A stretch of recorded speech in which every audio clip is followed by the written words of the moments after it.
carbon copy, chapter 44, part 8.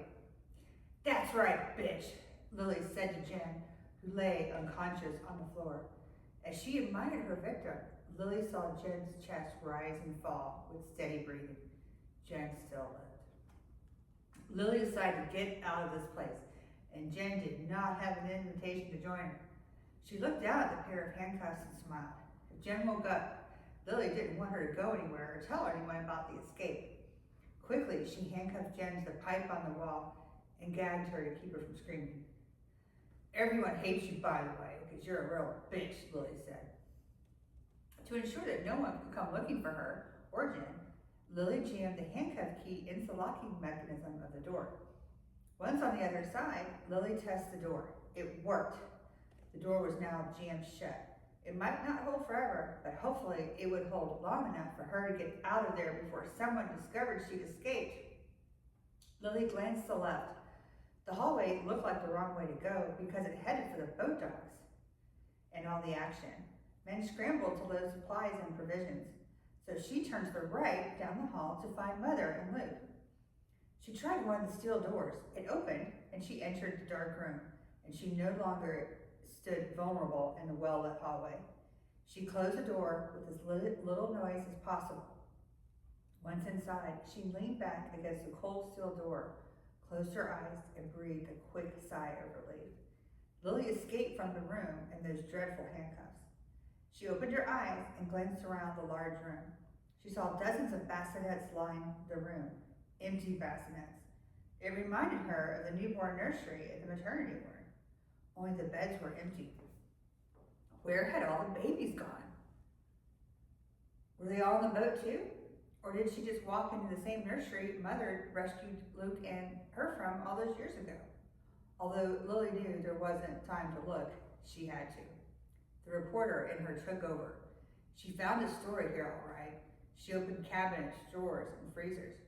There weren't many files about. All the computer stations looked as if they were packed in a hurry. The file cabinets were empty, and then she spotted a large accordion folder wedged in between two filing cabinets. It bore a simple label, Subject Summary. The front of the folder contained an 8-gigabyte flash drive and what appeared to be lab notes. It might as well have been written in Greek because Lilly didn't understand any of it. But the U.S. District Attorney might. The notes had to be worth something to somebody. Perhaps she could use this for information to bargain/blackmail with. She continued with the investigation as she flipped through the tabs of the folder, organized in alphabetical order by first names: Abigail, Adam, Barbara, Benjamin, etc. She recognized the names from Create Life's website. Then her eyes skipped ahead to the L's, Lilly and Luke. She removed the contents of the Lilly folder and sunk to the floor in total shock. It read, Lilly Allen, number 1. Her picture appeared on the front page. She stared at herself incredulously. While flipping through the rest of the pages, she found her complete medical history and her picture from every year since her birth. Just when Lilly thought nothing else could shock her more than seeing a file about herself, she turned to the next tab in the Lilly file. It said, Lilly Allen, number 2. The date on the picture indicated 5 years ago. The top of the file stamped deceased in red ink.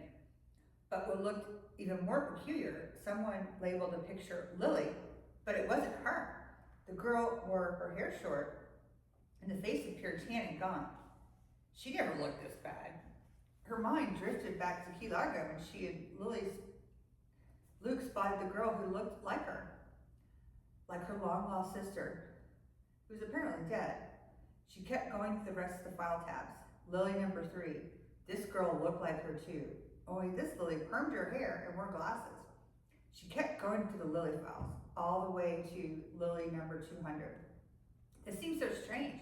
Why would Create Life keep track of the girls who looked like her? And how could they all have the same name? Create Life did a lot of things: OBGYN practices, reproductive assistance, and cloning farm animals. Grier's words rushed back to her mind. No one could ever replace you, Lilybeth, but Create Life tried. Oh my God, Create Life cloned human beings. Lilly finally realized Create Life cloned her. Come back tomorrow for the second half of the chapter.